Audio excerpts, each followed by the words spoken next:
Hello Hearties, it's Catherine here, and today I want to talk about a phrase that I hear so often from people, whether it's during one of my live Q&A sessions or whether it's just within my free Facebook community.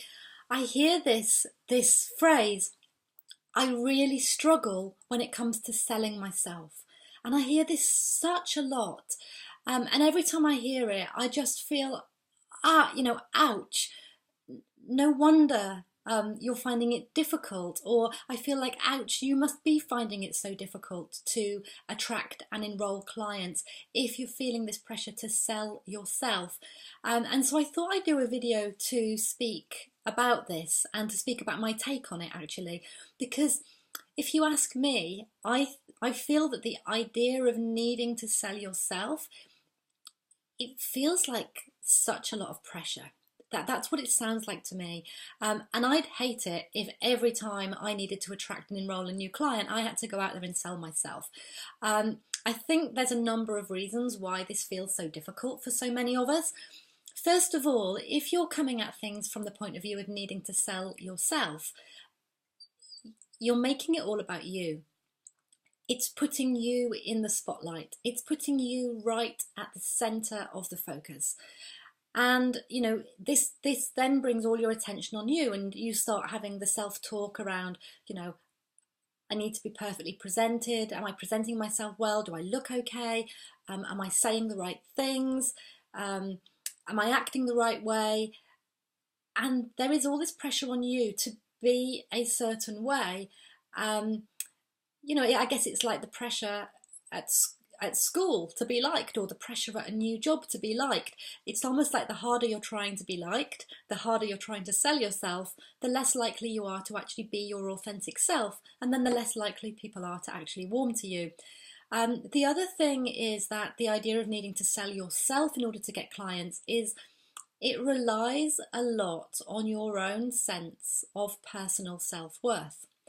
It also requires you to have a very strong sense of your own personal value, like not necessarily the value of the work that you do, but your personal value.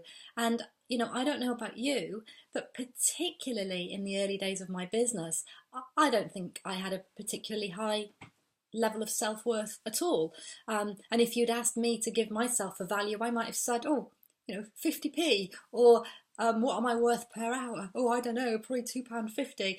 And so basing selling our services on selling ourselves instead is almost coming at it from the wrong direction. Now, there is a caveat to what I'm about to say in this video, which is that, there needs to be a certain element of likability. So if a potential client, for some reason, actively dislikes you, or has some other reason why they're really not drawn to you, then they're a lot less likely to choose to work with you than someone that they feel that they naturally warm to and where there's a natural rapport and connection. So it's not as if you can go around being unpleasant and brusque to people and expect them to buy.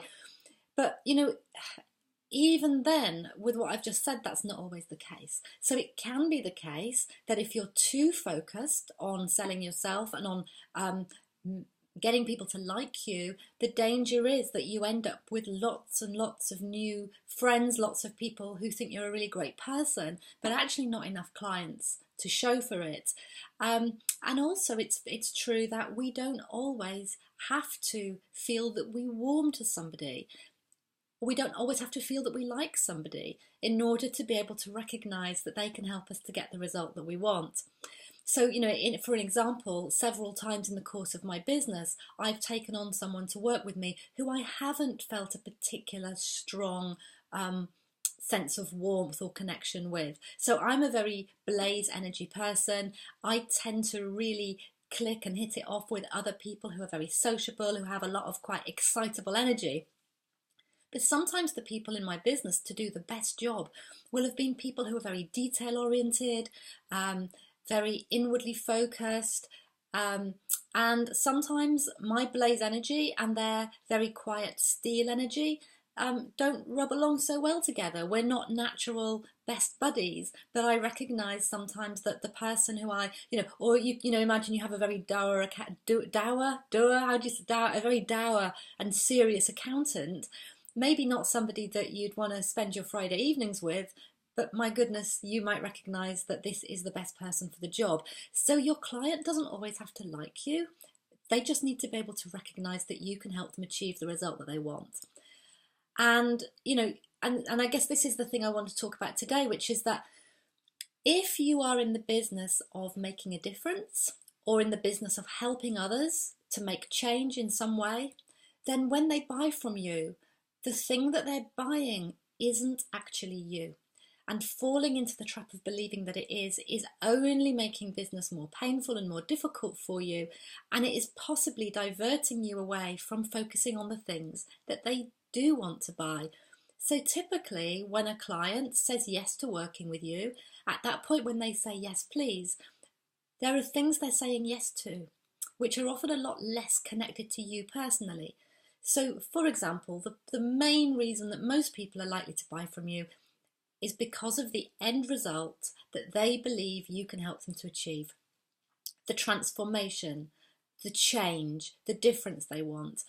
And this will be a lot less connected to how much they might like you or buy into you personally. The other thing that your clients will be buying will be the vision that you're working towards, because you will ideally have a shared vision of how things could be as a result of you working together, and they're going to be buying into that vision and into embarking on a journey towards that vision with you as their guide. The other thing that they're buying is your process.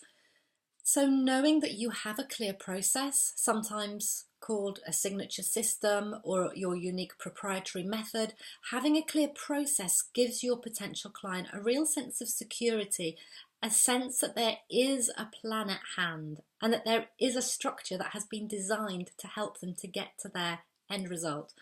So for example, when clients join me to do my Get More Clients Saying Yes program, there's a clear structure embedded within that course.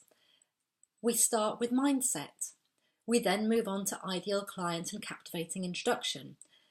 We then look at the sales process. We look at knowing what you're selling in terms of packaging and pricing. We look at attracting clients to you. We look at the sales conversation. We look at handling tricky concerns like I can't afford it and I need to think about it. And we look at how to wrap up the details of this transaction so that the client doesn't change their mind or cancel or not pay the invoice. So when someone joins that program, it's not a, hey, why don't you turn up every week for 8 weeks and let me tailor this to what you need, and see how it goes. It's no, there's a plan. I've got experience of this. I've done it many, many, many times before. I know what works, and I'm going to take you on that journey so you get the same end result that other people have got in doing this program, which is to get more clients into your business. Your clients are also buying from you when they're in their sales conversation. They're buying your confidence. They're buying your sense of conviction that you really can help them, and they're buying your compassion. And again, these have got nothing to do with you. Talking about the focus, I want to say the locus of the focus, but that rhymes and it sounds a bit weird. But the locus of the intention sits with the client and not with you. And when it's sitting with you, it's very hard for you to be expanded. It's very hard for you to reach out and connect with that client in the way that they need. So ultimately, I guess what I'm saying here is that for you to make this flow, for you to make getting clients more comfortable, you need to move that focus off you and you need to move that focus onto the client. And and you need to make it not all about you and not all about your self-worth, as I said before. And actually I'd almost go so far as to say, really let go of this being about you and your personal self-worth. Like, I can tell you from experience that it's possibly to feel really a bit crap about yourself personally, but still give amazing value. Like, it's possible to feel a bit rubbish. It's possible to not 100% value yourself as an individual and yet still get clients and still make a phenomenal difference to the lives of those clients. And actually, based on my personal experience, what I found was that the more I worked with clients and the more I saw the results the clients got, my self-worth and my confidence grew naturally. But when I started out, I didn't have a lot of confidence, I didn't have a lot of self-worth, and so it's important that you are, not feeling the need to fix that before you can go out and get your businesses working. So if you're going to move the focus off you and off your self-worth and off how you feel about yourself, here's what to work on instead. And I always start with this with all of my programs. You start by getting absolutely crystal clear on your ideal client. This one avatar. You want to understand their pain, their problems, their desires, their emotions, as much about them as you possibly can, because it's very hard for you to create an emotional connection and a sense of really wanting to deeply serve if the idea of who that person is very vague.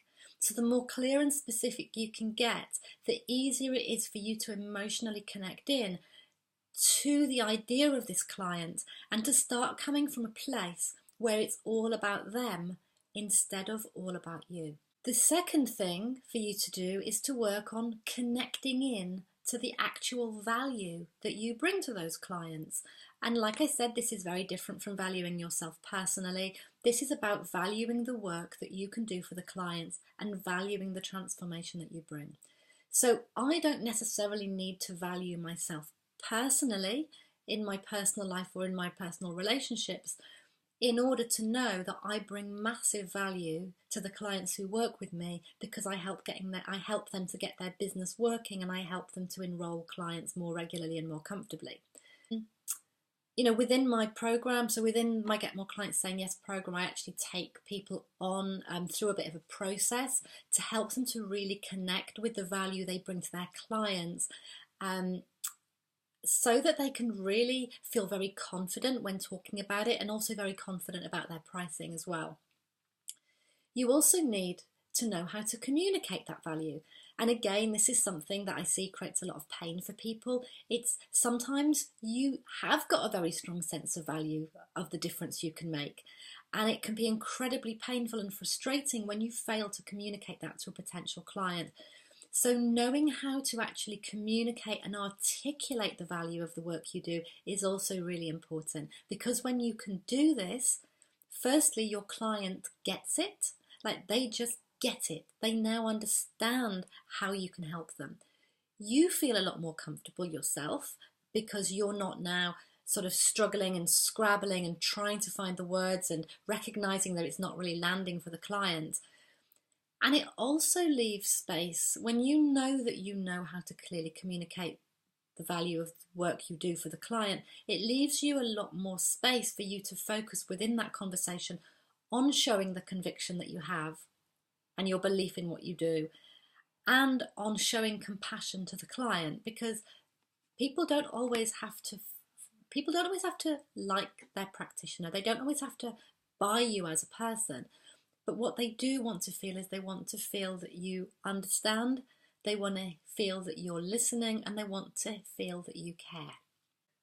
And so those are 3 things that I recommend that you work on rather than working on your own self-worth, is letting go of the need to sell yourself. Just let that go completely, because you will find that when you let go of needing to sell yourself, you become so much more authentic, you become more comfortable, you become more in flow.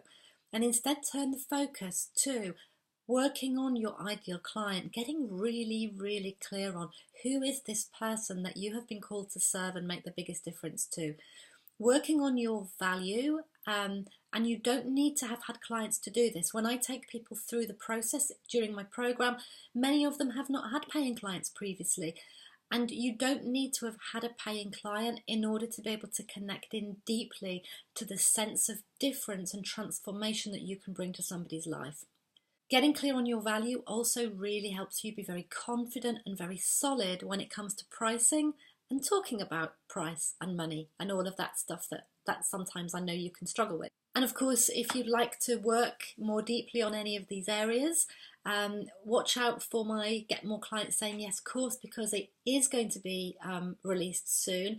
I only run it once a year. I run it during October and November every year. So coming up within the next few weeks, I'm going to be releasing the details of that. And so stay tuned, but also stay tuned for that promotion anyway, because what you'll notice is that I don't try to sell myself very hard during that promotion of that program, beyond a certain amount of credibility building. What I'll be focusing on instead is what you as the client need, and why this course is such great value for you, why it will be so transformational for your business, and why it's such great value for any early stage business owner who is struggling to get clients during those early stages. So I hope you found this valuable. Do let me know in the comments if this is you, if you're one of these people who's been feeling so awkward about sales because I've got to sell myself, I'm really not comfortable with selling myself. And let me know if this has given you a shift. You know, I always love to hear from you. It always means a lot to me to know how these videos and blogs are landing with you. So yeah, I really look forward to hearing from you. Just scroll down and pop a comment below for me. Thanks a lot. Bye-bye.